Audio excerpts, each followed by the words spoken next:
jujur saja ya, semua itu bisa terjadi karena apa? Karena Gibran memiliki privilege sebagai seorang anak presiden. Itu fakta yang tidak bisa terbantahkan saat ini. Jadi ya, kalau dia bukan sebagai anak seorang presiden, ya mana bisa dia ini menganulir semua tokoh-tokoh besar yang sebelumnya itu sudah punya nama. Ya gak mungkin bisa lah. Belum lagi ya kalau kita bicara soal karpet merah alias jalan tol yang telah disiapkan oleh paman di Mahkamah Konstitusi atau MK.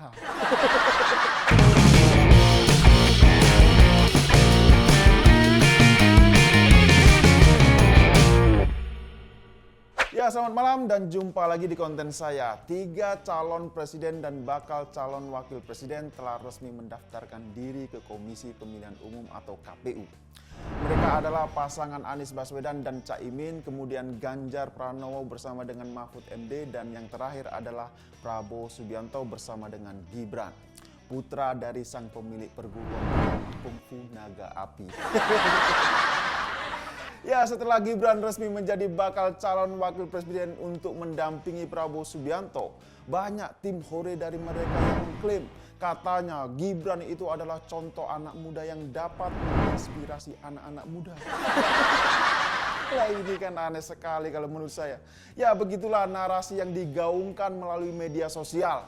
Bahkan ya tokoh-tokoh politik yang dulunya sempat pernah menolak Gibran, sekarang malah mereka ketahuan menjilat ludah sendiri. Misalnya Fahri Hamzah dan Fadlizon. Nah, saya ingin sedikit cerita. Jadi Fahri Hamzah dan Fadlizon ini dulunya mereka pernah menentang keras Gibran yang katanya akan maju di pemilihan wali kota Solo. Bahkan Fahri Hamzah juga mengatakan apabila Gibran sampai maju di Pilkada Solo ya, maka semua itu bisa berdampak pada reputasi bapaknya. Nah begitu juga dengan Fadlizon. Jadi Fadlizon saat itu juga mengkritik keras pencalonan Gibran sebagai calon wali kota Solo.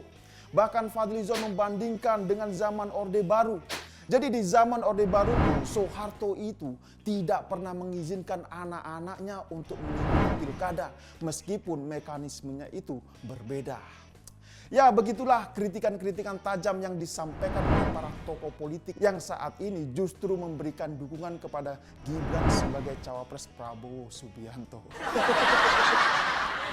Nah, kalau sudah seperti ini, bukankah mereka justru telah menjilat ludah sendiri? Bukankah seperti ini? Jujur saja ya, saya tidak bisa kalau harus seperti mereka. Menurut saya, mereka adalah orang-orang yang tidak memiliki prinsip dan pendirian yang kuat. Mereka hanya lebih mementingkan kekuasaan daripada harus menjaga nilai-nilai etika dan moralitas. Apalagi ketika tim hore mereka mengatakan bahwa Gibran itu sengaja dipilih menjadi cawapres supaya apa? Supaya bisa memberikan semangat dan harapan kepada anak-anak muda lainnya. Lah ini apa-apaan coba? Nah sekarang pertanyaannya adalah, benarkah bahwa dengan dipilihnya Gibran sebagai cawapres, maka secara otomatis akan dapat membuat anak-anak muda semakin semangat dan punya harapan baru untuk menjadi seorang pemimpin? Nah apakah benar seperti itu? Atau jangan-jangan ya justru malah sebaliknya? Ya siapa tahu kan? Jadi begini ya, memang benar bahwa anak-anak muda itu harus didorong untuk menjadi seorang pemimpin. Namun prosesnya ya nggak harus senorak itu juga lah. Bayangkan saja ya, sekelas Erick Thohir, kemudian Ridwan Kamil dan para ketua umum partai politik lainnya, semuanya bisa tersingkir dengan sangat mudah ketika proses penentuan di menit-menit akhir. Lah ini kan sangat luar biasa sekali kalau menurut saya. Jujur saja ya, ini kalau levelnya bukan kelas dewa, ya mana bisa seperti itu, bener gak? Gak mungkin bisa lah kalau menurut saya. Jadi sudahlah, jujur saja ya, semua itu bisa terjadi karena apa? Karena Gibran memiliki privilege sebagai seorang anak presiden. Itu fakta yang tidak bisa terbantahkan saat ini. Jadi ya, kalau dia bukan sebagai anak seorang presiden, ya mana bisa dia ini menganulir semua tokoh-tokoh besar yang sebelumnya itu sudah punya nama. Ya gak mungkin bisa lah. Belum lagi ya kalau kita bicara soal karpet merah alias jalan tol yang telah disiapkan oleh paman di Mahkamah Konstitusi atau MK. Ya semua itu jelas tidak akan pernah bisa dilakukan oleh anak-anak muda dari kalangan keluarga jelata. Bahkan dari keluarga konglomerat pun sepertinya masih sangat sulit kalau menurut saya. Ya mungkin yang bisa seperti itu hanya ada satu di dunia. Jadi mana bisa Gibran dijadikan representasi untuk mewakili mayoritas harapan anak-anak muda di Indonesia? Mana bisa? Ya gak mungkin bisa lah. Semua itu omong kosong kalau menurut saya. Justru ya kalau menurut pandangan saya, apa yang dilakukan Gibran itu malah membuat anak-anak muda semuanya ini jadi frustasi. Jadi ya anak-anak muda yang awalnya suka berkompetisi secara fair dan terbuka, jadinya mereka malah semakin muak melihat ini semua. Ya mereka muak karena kompetitornya ada yang menggunakan jalur-jalur shortcut alias jalur siluman. Dan tentu cara-cara seperti itu tidak bagus bagi masa depan demokrasi kita, benar gak? Jadi ya sekali lagi dalam hal ini Gibran jelas bukanlah representasi bagi kalangan mayoritas anak-anak muda di Indonesia. Justru sebaliknya Gibran telah memberikan harapan kosong dan menjadi contoh buruk bagi generasi anak-anak muda di Indonesia.